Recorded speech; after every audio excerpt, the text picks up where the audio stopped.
গতকাল ইউএস থেকে বাংলাদেশে এসেছেন মেগাস্টার শাকিব খান।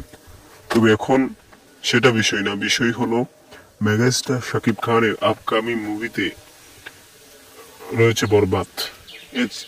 এটা আমরা সকলেই জানি। তবে ফিমেল 4 এর পরিচালক,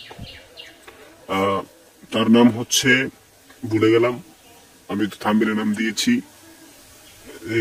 অমি আর কি, সম্পূর্ণ নাম মনে নেই। যাই হোক, তার একটি স্ক্রিপ্ট লক করেছেন মেগাস্টার শাকিব খান।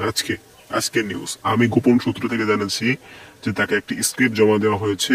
এই পরিচালক তাকে একটি স্ক্রিপ্ট জমা দিয়েছেন, তিনি পড়বেন, পছন্দ হলে সেটাতে চুক্তিবদ্ধ হবেন। যদি পছন্দ হয় খুব শীঘ্রই এর অ্যানাউন্সমেন্ট আসতে চলেছে।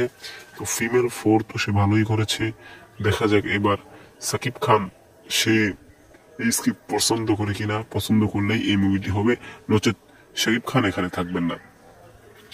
মুভিটি হয়তো কি ধারছের এখনো জানা যায়নি, এটি একবারে ভিতর থেকে খবর। আমরা বিস্তারিত জানলে পরে আমি আপনাদেরকে জানাতে পারবো। তো আজকের ভিডিওটি এ পর্যন্তই। ধন্যবাদ পুরো ভিডিওটি দেখার জন্য।